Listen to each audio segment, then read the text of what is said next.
Well, hey now, everybody. It's the Rob from Kiss 106 and 103gbfrocks.com here with my tag team partner in podcasting. Please welcome to the show, Fantasio himself, Mr. Jerry Valeri. Good morning, Jer. Good morning, Rob. Good morning, Post to Post Universe. I sound like Peter Brady in the episode of the Brady Bunch where he's hitting puberty. So I'm going to have a weird voice throughout the day, but we'll get through it. I'm going to pretend like I've seen that episode or any episode of Brady Bunch and roll right along. Oh, I grew up on TV land, pal. Yeah, I mean, I think I've seen the Brady Bunch, but I don't think I could never tell you like a specific storyline or episode that I've seen. Well, listen, I think a lot of people don't realize that there is a significant amount of years between your age and my age. And it's just enough that the things that we watched as children are that different. Sometimes, yeah. So what is it, 6 years? Yeah, I'm 41. Yeah. So and that 6 years can make a big difference.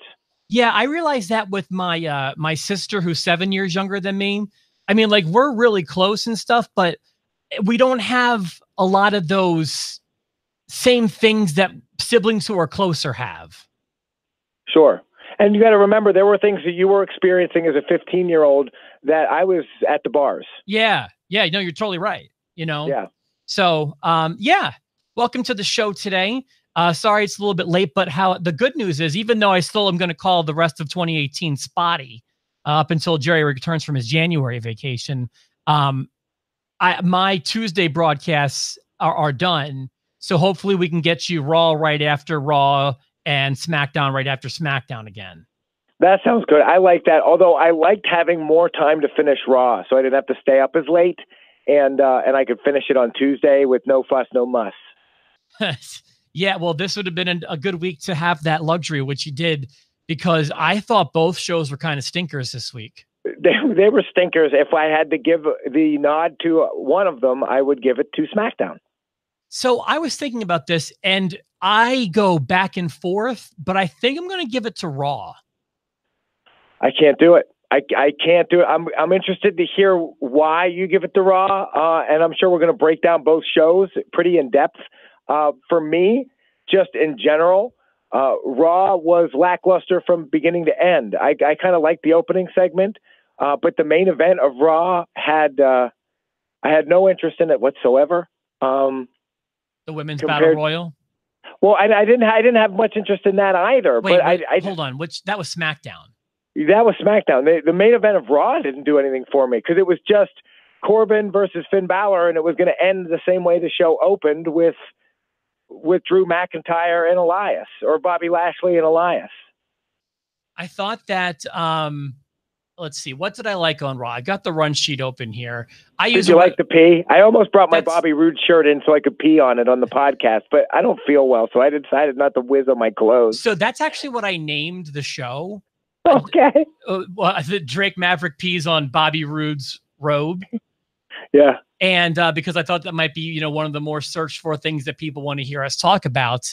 And SmackDown, I thought to me, it was really just Jeff Hardy and Samoa Joe. I really liked the Jeff Hardy thing and the Samoa Joe. And I kind of forget that Jeff Hardy's one of my favorites. Like, he's just one that you forget, that I've always really enjoyed Jeff Hardy. Sure. So I loved that tribute to him. I liked it. I thought it was a little out of place and like out of nowhere. Also, he signed with the WWE in 1994, so it wasn't really 20 years, but whatever. I can forgive it. It's wrestling. Well, the Samoa Joe promo was amazing, and I thought that was very good. I thought it was fun, I guess. I always think it's awkward when the locker room is just standing on the stage. Yeah. But I think I don't want to sound like, man, I'll tell you, Jared, I'm so smart. I knew that Jeff Hardy thing was going to go south. Oh. I just didn't know how. Listen, I wasn't getting worked on this one. The whole time it's going on, I was like, well, who is it going to be? I'm looking at the stage like, who's not out there? Who's coming out?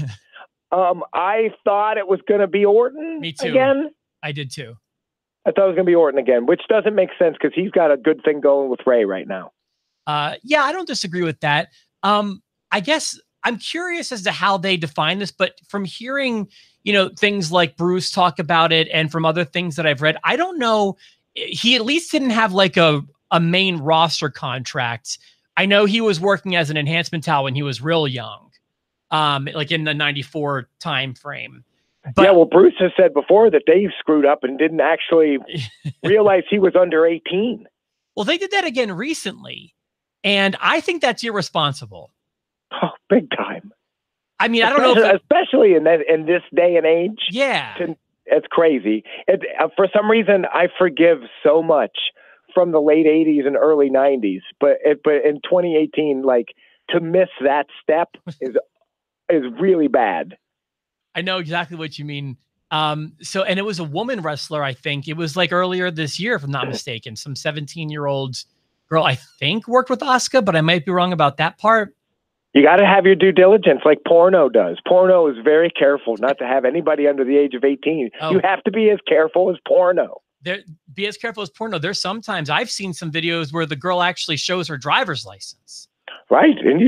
And even then I'm like, I don't believe it. I can't watch this. Let's talk about some of the things that went down on Raw. Okay. And I got to be honest with you, I needed the run sheet this week because I forget what went down on both shows because they are both very forgettable. Even the website I use, which is cbssports.com, WWE Raw results, despite 2 title matches, this show stunk up Milwaukee. Yeah, it wasn't good. And they're usually pretty forgiving. Yeah, the one that I read, and I use Bleacher Report, and this guy kisses their butt almost too much, and gives grades that you would find appalling. But even he didn't like this show. The opening, while it didn't like grip me, I did like that they really cemented those 4 guys, I guess 3 and Leo, as like a stable kind of thing. It seems like. Did you get that vibe? I did, and that's the only reason I forgave the end. I like the beginning. I love what they're doing with Elias. That guy's working into a good spot, and he looks good in the ring, and he's great on the mic, and I love that. And I really liked the destruction of him. That worked out perfectly. Then they did it at the end of the show, and it was missing something. But I thought to myself, listen, if this is the story you're going to tell, you have to tell it. So I got to let them end with how they ended. If they need a whole show to just destroy everybody to let us know that that's what they're doing, I get it, but it bored me. It bored me. It's especially bad when it's a 3-hour show. Yeah. Oh, by the way, there's a lot of Baron Corbin, man. There's like more Baron Corbin than we need. Oh, absolutely. Have you noticed? I read this and it turned out to be true. And this is a baby step in the right direction. USA has gotten rid of the overrun on Raw. I saw that. Is that effective immediately? Because I tape it, and I catch up, and so I never really know how long it's overrun or not. Yeah, I believe this is the 2nd episode that had ended right on time. Which is interesting because I noticed that SmackDown ran over a little bit. I mean, my DVR cuts off, but SmackDown, my understanding is always has a hard out. Okay, maybe it's just my DVR just tells me the weird times. Yeah, but okay. Well, they don't need an overrun anymore. They're not competing. No. They're not competing against anybody, and they've got 3 hours. Like, you don't need another 20 minutes. Well, my understanding is also that USA liked it because if you know how TV ratings work, if you get the first 7.5 minutes, you get the quarter hour. So they liked having that Raw lead in to have that audience carry over to give their next show a quarter hour boost. Oh, I bet Crisley is pissed. Now it's like at least on Tuesday, it looks like the worst show I've ever seen. And I know you do a country station morning show, so you can. Oh, I won't watch that show. I know what you're talking about. It's like Country American Idol, and it is garbage. Oh, I couldn't even think. The commercials make me want to puke. Country fans don't like that crap. It'll be gone. It'll be gone, pal. Steve has told me before he's vocalized how much he hates just the sight or sound of Todd Chrisley. And I like Chrisley. Yeah, he doesn't bother me either, but he used to. So I get where Steve's coming from. But then I watched the show and didn't hate it. But that's the way I feel when I see those country artists all trying to get people to notice them on. Oh, I hate that commercial. When I watch Chrisley, I'm flooded with two questions over and over again. And the one is, how did this guy get rich? I have no idea how he got rich. Fashion. And two, how is that guy not gay? Like, how is he not gay? I can't explain that one, pal. I know he was in the fashion industry. Because not all gay people sound and act like that. But I've noticed that only gay people sound and act like that. So I just wonder what the heck. Yeah, I watched every season up until this last one. And the reason I can't is because this is going to sound so stupid from a wrestling fan. It's just so fake. Guess what? It just hit me. It just dawned on me. And you're right. It is fake. Shame on the WWE. Shame on them. Why now? Because we're getting more enjoyment out of breaking down Chrisley Knows Best than either Raw or SmackDown. Those sons of bitches. Like this is what we've come to. This is where we are. We're talking about the overrun because you're giving us the Mexican New Day, the Lucha House Party. You're giving us people peeing on robes. Nia Jax is worse than ever before. Like awful. She's worse than normal. And let's not forget we needed 8 minutes for No Way Jose to lose to Jinder Mahal. Can I kill myself, please? Please don't. I love you and I don't want you to do that. I thought another good point of Raw, and that probably is going to, there's two things, I guess. Number one, I thought Dean Ambrose did a good job with like his vaccination or whatever he was getting. I love that. I think he was getting real shots because he had a bad staph infection. I think that's. Oh, that's funny if that's true. I haven't really followed up on that. If that's true, that's really funny. Well, he had a terrible staph infection. I mean, that part of his chronicle was for real. Like his arm. Oh, I know that. Just stopped working. And so I was wondering if that was like where the real inoculations he's getting. But I thought that was an interesting promo where like you never saw a guy just getting shots and cutting a promo. I loved it. And then you also had Alexa Bliss in a move anyone who follows wrestling news knows was coming a mile down the road. She's now in control of the women's division, which seems like it's just a small step forward towards getting control of Raw. She's going to be in control of Raw because she's going to manipulate Corbin. It's going to be great to see, but only because then there'll be no more Corbin. Yeah, no, I know what you mean, but also how hot is she in that authority role? She's so hot. She is hot in all roles. She is very, very attractive. I liked going back to Dean Ambrose. I liked the deal with him and Seth Rollins. Seth Rollins doing an open challenge had me excited until it was the same match I've seen Seth Rollins have. You talk about wanting to hang yourself, and they even have good matches, but I'm like, come on. They had the best match of the night, but it was still like when I heard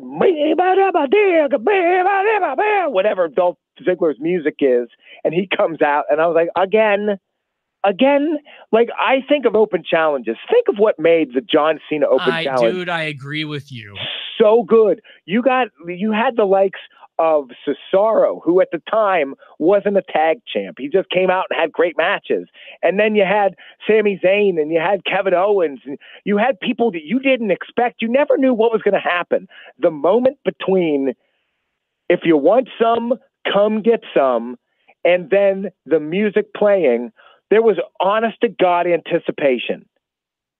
Yeah, I agree. That's the way we all like those open challenges to go. And I do think, I know you mentioned it, but the highlight of any open challenge ever pretty much, I guess two jump out at me. The first one is Kevin Owens and John Cena. That's my favorite thing. And if you want to rock it old school, Marty Jannetty and Shawn Michaels on a Raw in 1993, if you remember that one. That's how you do an open challenge. Don't do an open challenge to have a 100th rematch, please. And while we're talking about it, just quickly, and don't have an open challenge, the bar that's non-title. I hate that too. Get out of my face. Yeah, why even have it? Oh, no, that'd be great. It's like non-title open challenge, and then no one comes out. Nobody. Like, why would I do that? So I mentioned a few of the good things on Raw. Here is my evidence again. Evidence, Exhibit A. You had the stable forming of the three monster heels. Okay. You've got the peeing on the Robe. You've got Alexa Bliss being a hot secretary. And you've got Dean Ambrose getting a shot in the butt. I'm going to allow you now to present your evidence for SmackDown being the better show. Okay. I'm swayable, by the way. You could definitely change my mind with strong evidence. Okay. Well, starting with Paige doesn't help. Okay. Let's just, by the way, Paige looks like a really pretty doll that somebody bought and then gave to a 2-year-old. And the 2-year-old just beat the hell out of it and cut its hair and put makeup on it and put it in the washing machine and left it in the rain. And like, she looks like she at one time was like, oh, this is a treasure. Let's poop all over this thing and put it in a ring. Okay. Aside from that, I thought Becky Lynch coming out, God, she's a superstar. She comes out and she and Charlotte Flair cut good promos on each other, set up a great story. TLC between those two makes so much sense. Now they take 3 steps forward and then what I believe is 1.5 steps back because they have to interject all the other women in. I think clearly, so someone else has to take the loss at TLC and set up the Battle Royal. But I didn't think that was bad. The Bar and the Usos, it's a lot like Ziggler and Rollins. It's a great match. It's super fun to watch. How many times do we have to see it? How many times do we have to see it? Plus, this is an open challenge without a title on the line. Stupid. I'm going to give you, I'm definitely giving you credit for the Lynch opening. You get no credit for the Bar and Usos, in my opinion. Okay. Next, we move to AJ Styles. If he had gone 1 minute longer, I couldn't use this as evidence. It was a good promo. It set up him and Daniel Bryan well, I thought, and it didn't overstay its welcome. So that's all I can really say about that. It didn't move the meter for me. I was happy to see Shinsuke Nakamura actually get a storyline for once. Him and Rusev, I think that's going to be a lot of fun, and I think it could be a way for Rusev to get the U.S. title here. So that was okay. Wasn't it like a 30-second match? It was like, well, it was supposed to be a match, but then Shinsuke attacked him. I think they're setting up a match. Yeah, I mean, okay, I'm not really going crazy over here. The Jeff Hardy thing I thought was great from beginning to end. You get a point for Jeff Hardy, yeah. Jeff Hardy, I think I should get an extra point for Samoa Joe. He cut one of the best promos I've seen on the WWE for a while. To be honest, I only give you the point for Joe. Okay. Kofi Kingston and The Miz, I'm not even submitting that. Those two are spinning their wheels. I don't know what's going on there. But then the show ends. The way the show ends, for me, I know it ends with the Battle Royal, but for me, the show ends with Randy Orton and Rey Mysterio Jr. I loved it. I love the Orton promo. I love the fact that I care about Randy Orton again. He's this crazy villain. Rey Mysterio comes out with the neck brace on, my favorite wrestling prop. He gets his ass kicked. His 2018 over 2017 is so vastly different, Randy Orton's. I mean, he could be argued like one of the most improved wrestlers, which is ridiculous to say about Randy Orton, who's been in the business forever. It's hard to say that just because, it was more an awful 2017 and 2016 than it was a great 2018. He's just a better heel. And in this role of, we're going to take the fan favorites and I'm just going to start picking apart your favorites and I'm going to rip them to shreds. I'm going to stick my finger in their ear holes. I'm going to destroy them before their matches. I'm going to rip their masks off. I'm going to hold them up as trophies. I absolutely loved it. And as far as the Battle Royal goes, God, I know it was what it was. Sonya Deville is better than I thought she was at the beginning of the year. And I just like anytime Becky Lynch and Charlotte are on my TV at this point. I still think Becky Lynch is the best thing that SmackDown has. And I just was more interested in SmackDown. I think it benefited from having that one less hour. Give her the credit she deserves. Becky Lynch is the best thing WWE has right now. They really are. And I wonder if the WWE is going to screw around and stick her on Raw. Well, you got to, I don't know. I don't know the answer to that. I don't know that they really look at Raw and SmackDown as differently like they used to. I don't think that they would look at least The Office. Well, I also keep, go ahead. I think that they don't see it as a promotion, whereas maybe the casual viewer or even the smart viewer like you and I would see it as a promotion. I also keep hearing that if they are going to load up any show, they're going to start loading up SmackDown because of the Fox deal. Yeah, that's probably true. There's probably some sincerity to that. And I also hear you can start looking for NXT to start getting loaded up, but with main roster talent. Right. I think Big Show is moving to NXT. I said that as a joke last week. Did you hear that somewhere else? I think I did.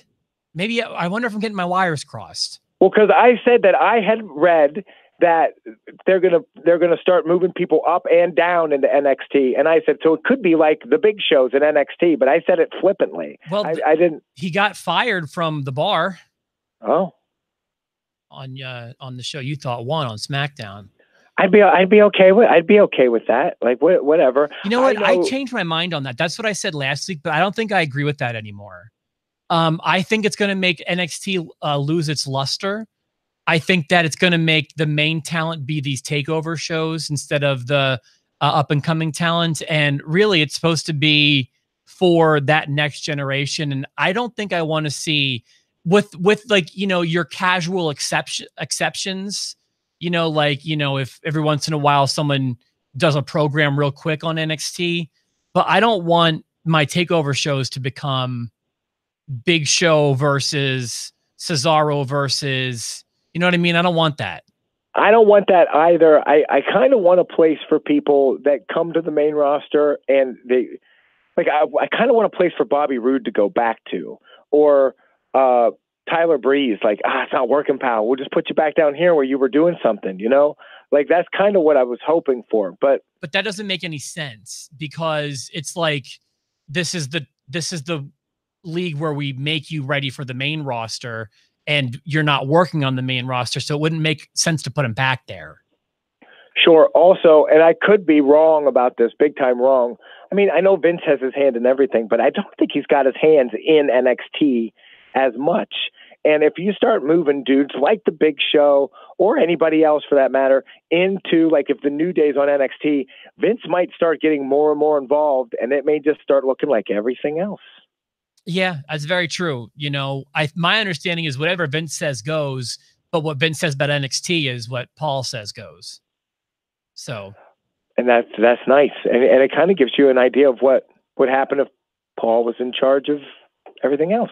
Yeah, when I was younger, I was terrified of Vince dying because of the contributions he's made to wrestling and how well he controls his product. But yeah. I've become more comfortable with it now because I think he's getting a little out of touch and it seems like it's going to wind up in good hands.